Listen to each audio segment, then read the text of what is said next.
राधे राधे, जय श्री कृष्णा दोस्तों। किशोरी क्रिएशन से मैं सपना शर्मा आप सभी का हार्दिक स्वागत करती हूँ आपके अपने चैनल पर। ओम नमः चंडकाय। मार्कंडेय पुराण में वर्णित ब्रह्मा जी एवं ऋषि मार्कंडेय के संवाद में ब्रह्मा जी के द्वारा कहा गया यह दुर्गा देवी कवच जो है अत्यंत दुर्लभ और गोपनीय है। ब्रह्मा जी कहते हैं कि यह कवच जो है देवताओं के लिए भी दुर्लभ है। इस कवच को धारण करने से मनुष्य तीनों लोकों में पराजित नहीं हो सकता, उसकी अपमृत्यु भी नहीं हो सकती, उसे किसी भी प्रकार के रोग नहीं हो सकते, उस मनुष्य पर जो है किसी भी मारण मोहन के यंत्र काम नहीं करते तथा उसे देखकर अनिष्टकारक देवी देवता ग्रह भूत पिशाच आदि भाग जाते हैं। उसे राजा के द्वारा सम्मान प्राप्त होता है। इस कवच के ऋषि जो है ब्रह्मा जी है। छंद यानी गाने की शैली जो है अनुष्टुप है।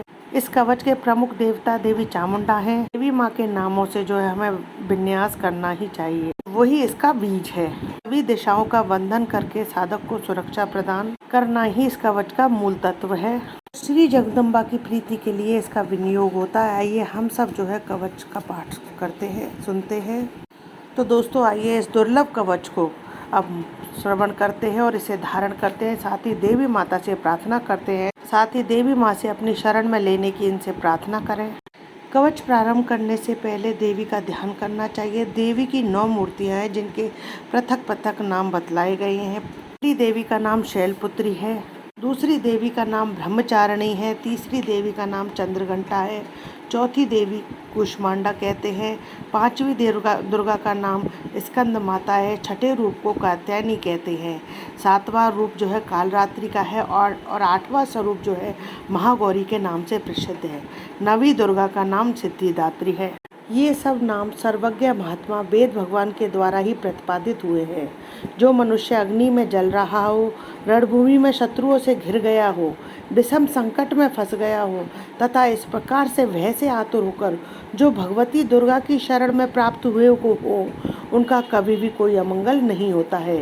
युद्ध के समय संकट में पड़ने पर भी उनके ऊपर कोई विपत्ति नहीं दिखाई देती है। उन्हें दुख शोक और भय की भी प्राप्ति नहीं होती है। जिन्होंने भक्ति पूर्वक देवी का स्मरण किया है उनका निश्चय ही अभ्युदय होता है। हे देवेश्वरी, जो तुम्हारा चिंतन करते हैं उनकी तुम निसंदेह रक्षा करती हो। चामुंडा देवी जो है प्रेत पर आरूढ़ होती है, वाराही भैंसे पर सवारी करती है, ऐन्द्री का वाहन ऐरावत हाथी है, वैष्णवी देवी गरुड़ पर ही आसन जमाती है, माहेश्वरी वृषभ पर आरूढ़ होती है, कौमारी का वाहन जो है मयूर है, भगवान विष्णु की प्रियता माँ लक्ष्मी देवी कमल के आसन पर विराजमान है और हाथों में कमल धारण किए हुए हैं। वृषभ पर आरूढ़ ईश्वरी देवी ने श्वेत रूप धारण कर रखा है। ब्रह्मी देवी हंस पर बैठी हुई हैं और सब प्रकार के आभूषणों से विभूषित है। इस प्रकार ये सभी माताएं सब प्रकार की योग शक्तियों से संपन्न हैं। इनके सिवा और भी बहुत सी देवियां हैं जो अनेक प्रकार के आभूषणों की शोभा से युक्त नाना प्रकार के रत्नों से सुशोभित हैं। ये संपूर्ण देवियां क्रोध में भरी हुई हैं और भक्तों की रक्षा के लिए रथ पर बैठी दिखाई देती हैं। ये शंख चक्र गदा शक्ति हल मूसल खेटक और तोमर परशु और पाश कुंत और त्रिशूल एवं उत्तम शार्ग धनुष आदि अस्त्र शस्त्र अपने हाथों में धारण करती है। दैत्यों के शरीर का नाश करना, भक्तों को अभयदान देना और देवताओं का कल्याण करना उनके यही शस्त्र धारण का उद्देश्य है। कवच को प्रारंभ करने से पहले माता से इस प्रकार प्रार्थना करनी चाहिए। हे महान रौद्रूप, अत्यंत घोर पराक्रम, महान बल और महान उत्साह वाली देवी, तुम महान भय का नाश करने वाली हो। तुम्हें नमस्कार है। तुम्हारी ओर देखना भी कठिन है। शत्रुओं का भय बढ़ाने वाली जगदम्बिके, मेरी रक्षा करो, रक्षा करो। पूर्व दिशा में इंद्र शक्ति मेरी रक्षा करे। अग्निकोण में अग्नि शक्ति, दक्षिण दिशा में वाराही तथा नैऋत्य कोण में खड़गदानी मेरी रक्षा करे। पश्चिम दिशा में वारुणी और वाव्य कोण में जो है मृग पर सवारी करने वाली देवी मेरी रक्षा करे। उत्तर दिशा में कौमारी और ईशान कोण में जो है शूल धारणी देवी मेरी रक्षा करे। ब्रह्माणी, तुम ऊपर की ओर से मेरी रक्षा करो। वैष्णवी, नीचे की ओर से मेरी रक्षा करो। इसी प्रकार शव को अपना वाहन बनाने वाली चामुंडा देवी दशों दिशाओं में जो है मेरी रक्षा करे। जया आगे से रक्षा करें, विजया पीछे की ओर से मेरी रक्षा करें। वाम भाग में अजिता रक्षा करें, दक्षिण भाग में जो है अपराजिता रक्षा करें। उद्योतनी शिखा की रक्षा करें, उमा मेरे मस्तक पर विराजमान होकर रक्षा करें। ललाट में मालाधरी रक्षा करें, यशस्विनी देवी मेरे भौहों का संरक्षण करें। भौहों के मध्य भाग में त्रिनेत्रा और नथनों की यमघंटा देवी रक्षा करें। दोनों नेत्रों के मध्य भाग में शंखनी और कानों में द्वारवासिनी रक्षा करें। कालका देवी कपोलों की तथा भगवती शांकरी कानों के मूल भाग की रक्षा करें। नासिका में सुगंधा और ऊपर के होठ में चर्चिका देवी रक्षा करें। नीचे के होठ की अमृत कला रक्षा करें और जिह्वा की जो है सरस्वती देवी रक्षा करें।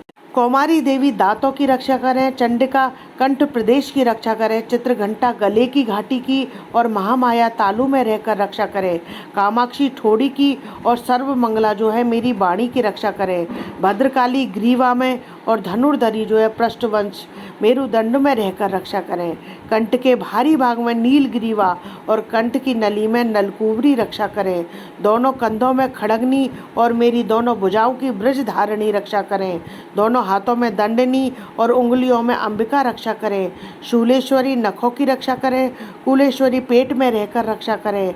महादेवी दोनों स्तनों की रक्षा करें और शोक विनाशिनी देवी मेरे मन की रक्षा करें। ललिता देवी हृदय में और शूलधारणी देवी उदर में रहकर रक्षा करें। नाभि में कामनी और गुह्यभाग की गुह्येश्वरी रक्षा करें। पूतना और कामिका लिंग की रक्षा करें। महेशवासिनी गुदा की रक्षा करें। भगवती कटी भाग में और विंध्यवासिनी जो है घुटनों की रक्षा करें। संपूर्ण कामनाओं को देने वाली महाबला देवी दोनों पिंडलियों की रक्षा करें। नारसिंगी दोनों घुट्टियों की और तेजसी देवी दोनों चरणों के पृष्ठभाग की रक्षा करें। श्री देवी पैरों की उंगलियों में तथा तलवासिनी पैरों के तलुओं में रहकर रक्षा करें। अपनी दाढ़ों के कारण भयंकर दिखाई देने वाली दृष्टा कराली देवी नखों की और ऊर्ध्वकेशनी देवी केशों की रक्षा करें। रोमावलियों के छिद्रों में कोबेरी और त्वचा की वागेश्वरी देवी रक्षा करें। पार्वती देवी रक्त, मज्जा, बसा, मांस, हड्डी और मेद की रक्षा करें। आंतों की कालरात्रि और पित्त की जो है मुक्तेश्वरी रक्षा करें। मूलाधार और कमल कोशों में पद्मावती देवी रक्षा करें। कफ में चूड़ामणि देवी स्थित होकर रक्षा करें। नख के तेज की ज्वालामुखी रक्षा करें। जिसका किसी भी अस्त्र से भेदन नहीं हो सकता, वह अवेद्या देवी शरीर की समस्त संधियों में रहकर रक्षा करें। ब्रह्माणी आप मेरे वीर्य की रक्षा करें। छत्रेश्वरी छाया की और धर्मचारिणी देवी मेरे अहंकार, मन और बुद्धि की रक्षा करें। हाथ में वज्र धारण करने वाली वज्र हस्ता देवी मेरे प्राण, अपान, व्यान, उदान और समान वायु की रक्षा करें। कल्याण से शोभित होने वाली भगवती कल्याण चोमना मेरे प्राण की रक्षा करें। रस, रूप, गंध, शब्द और स्पर्श इन विषयों का अनुभव करते समय योगिनी देवी रक्षा करें।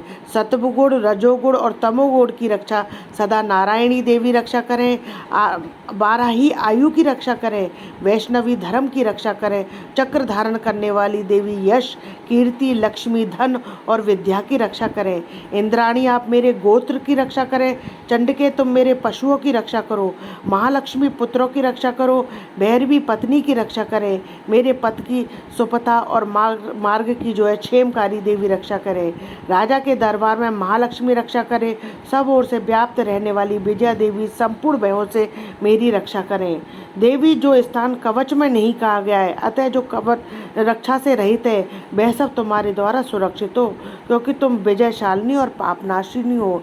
यदि मनुष्य अपना भला चाहता है तो बिना कवच के कहीं भी नहीं जाए। कवच का पाठ करके ही यात्रा करे। कवच के द्वारा ही सब ओर से सुरक्षित मनुष्य जहाँ जहाँ भी जाता है, वहाँ वहाँ पर उसे धन लाभ होता है तथा संपूर्ण कामनाओं की सिद्धि और विजय की प्राप्ति होती है। वह जिस अविष्ट वस्तु को चाहता है, वह उस अविष्ट वस्तु को जो है निश्चय ही प्राप्त कर लेता है। वह पुरुष इस पृथ्वी पर तुलना रहित महान ऐश्वर्य का भागी होता है। कवच से सुरक्षित मनुष्य निर्भय हो जाता है। युद्ध में उसकी पराजय नहीं होती है। तीनों लोकों में पूजनीय होता है। देवी का यह कवच जो है देवताओं के लिए भी दुर्लभ है। जो प्रतिदिन तीनों संध्याओं में श्रद्धा के साथ इसका पाठ करता है, उसे देवी कला प्राप्त होती है। वह तीनों लोकों में कहीं भी पराजित नहीं होता है। इतना ही नहीं, वह अपमृत्यु से रहित हो 100 से भी अधिक वर्षों तक जीवित रहता है। मकड़ी, चेचक और कोढ़ आदि इसकी संपूर्ण व्याधियां नष्ट हो जाती हैं। कनेर, भांग, अफीम, धतूरे आदि का स्थावर विष, सांप, बिच्छू आदि के काटने से चढ़ा हुआ जंगम विष भी, अहिफेन और तेल के सहयोग से आदि से बनने वाला कृत्रिम विष, ये सभी प्रकार के विष दूर हो जाते हैं, उनका कोई भी असर नहीं होता है। इस पृथ्वी पर मारण, मोहन आदि जितने भी अविचारिक प्रयोग होते हैं, इस प्रकार के जितने यंत्र मंत्र होते हैं, वे सब इस कवच को हृदय में धारण कर लेने पर मनुष्य को देखते ही नष्ट हो जाते हैं।